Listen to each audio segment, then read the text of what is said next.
What's up, Everyday Blades? Man, we got another knife from one of my favorite knife companies, Midgards-Messer, the German boys.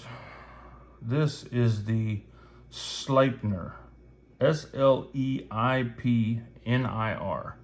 Well, they keep me on my toes with these names. I'll tell you what, this one I have been waiting for a long time. I've seen it on their website, but it just hasn't been available, and they just came in. Got this just arrived this morning. Just an amazing knife. So when I first got it, I'm sitting here pushing and prodding and trying to figure out how to close the thing, not even noticing that it's a frame lock. So it's a really simple knife. It looks like it would be complicated to try to figure out how to close, but it's really simple. There's multiple different grips. You can put your finger through here, which is super comfortable. It's different. It's a different grip, but it's comfortable. This is a really controlled grip. You can do reverse grip, put your pinky through there. So I've said this before about Midgard-Messer. They're a collector of knives knife company. You know, this is not what you're going to buy if you're a carpenter and you need to use your knife every 5 minutes all day. You can. There are people that will and do. But in general, these are over-the-top, overbuilt knives. They will all cut and do anything you need them to do. It's just there are more practical knives out there. There's practicality is not what they're going for. They're going for uniqueness and robustness. And man, I'll tell you what, they cover that. So when I got this one, the action was kind of stiff on it. It runs on two very large phosphorus bronze washers that go all the way around here. You take you a punch, turn that. I took this apart. I have a video of it disassembled in my.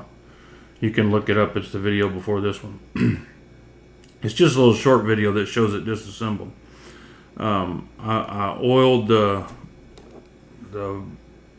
washers with Gunny Glide, the best pivot lube you're going to find in the world. The only one you're going to actually notice a difference when you put it on here. I have put 15 different kinds of lube on my pivots and never known a difference. I'm like, man, this is all just marketing crap. They're all the same. I mean, even if you use 3-in-1, it's the same as I'm not going to say any names, but other brands always use it, and it just didn't make a difference as long as it had oil on it. Gunny Glide makes a huge difference. I mean, it's a noticeable difference immediately when you put it on there. And I'm not sponsored by them. They sent me a few bottles of this, but it's not expensive. I mean, I could easily buy it. And my God, one bottle lasts you a lifetime. Most people last them a lifetime. So I have no reason to say that other than it's the truth. Anyway, back to this knife. Full backspacer all the way down. The action was stiffer than I'd want it to be. So what I did was loosen the over travel stop, loosen the screws up, and I pushed the lock bar out just a little bit, just to relieve some of the pressure on there. And I don't advise doing that if you're not used to working on knives. You can push it out of shape and cause yourself some problems, but it's not difficult to do if you have some common sense and you have, a little bit of mechanical skill. Push that out to where it's not pushing so hard on the blade as it's coming in. So that helped put the Gunny Glide on the washers, and man, it came alive. But it was still a little bit dragging. It wasn't perfect like I wanted it. Then I realized I forgot to lube that huge pivot. Look at all the area, how wide that pivot is. I mean, that requires a lot of lube. So I took it back apart. I just took the pivot out. I didn't take it apart. Lubed the pivot up, put it back in, and man, it's like butter now. It's not drop shut, but the knife is not designed to be drop shut. I mean, with a pivot that huge, but it's like glass. I mean, it's hydraulic. It feels really good. This is a two-handed opening knife no matter how you look at it. It's designed to be a German knife, and in Germany, the knives have to be two-handed opening. You can do that if you got enough moisture on your thumb and all that. It's just not practical to do that all the time. It's designed to be a two-handed opening knife, and that's okay. Only little nitpick is I'm not sure if it's even a nitpick, is there's no sharpening choil. And as a knife sharpener, man, that could leave a ugly mark there. But it's 6 of one, half a dozen of other. I think the knife would look ugly with a sharpening choil there. So this is not a knife I'm going to be wearing the blade out on, that I'm going to be sharpening all the time. So not too worried about that. I think it's okay that there's no there's no sharpening choil. There's extensive weight relief in there, which is good because this thing has a little bit of weight to it, and that helps. The steel, of course, all Midgards-Messers that I've ever handled are CPMD2, a very good steel. It's not Magna Cut, but it gets the job done very well. Keeps the prices of the knives down. Their USA competitors are 3 times what the knives are, and the quality is right on par, if you ask me. These knives all of them average around $350 if you buy them from the website. I notice they're about $50 higher on the retailers' websites. So make sure you buy them pre-order. Order them, because the pre-order don't take but a month or two. I mean, they get here pretty quick. They're not like other companies, I won't say any names, that take 9 months to get a knife to you. That's ridiculous. The clip is very decent, but like I said, it doesn't have to be 1,000% perfect, because it's just not something you're going to carry every day. This is a work of art.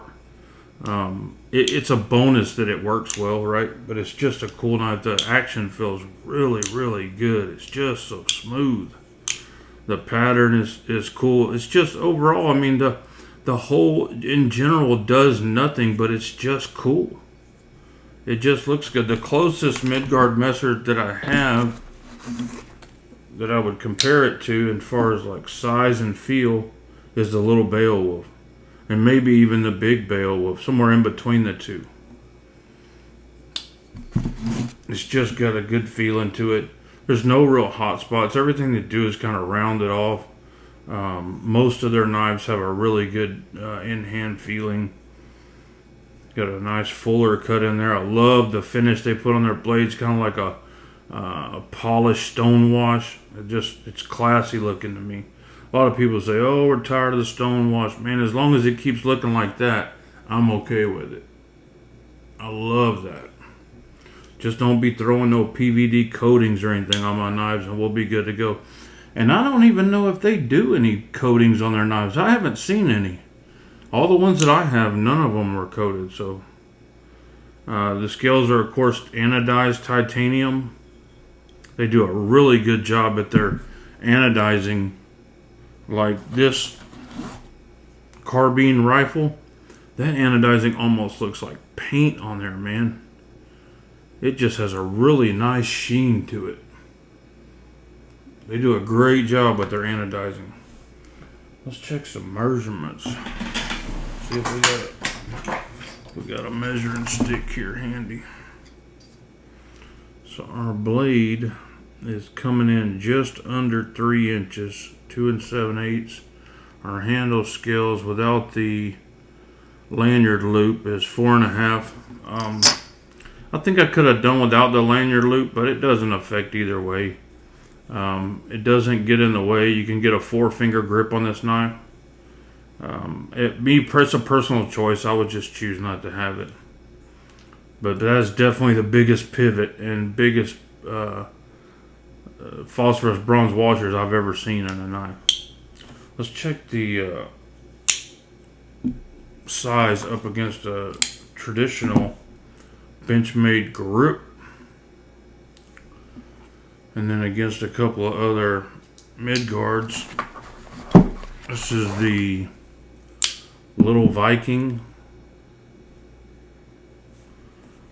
and then we'll do the Bombarus prototype 000. Come on. Alright, let's check the weight. See if she needs to go on a diet or not.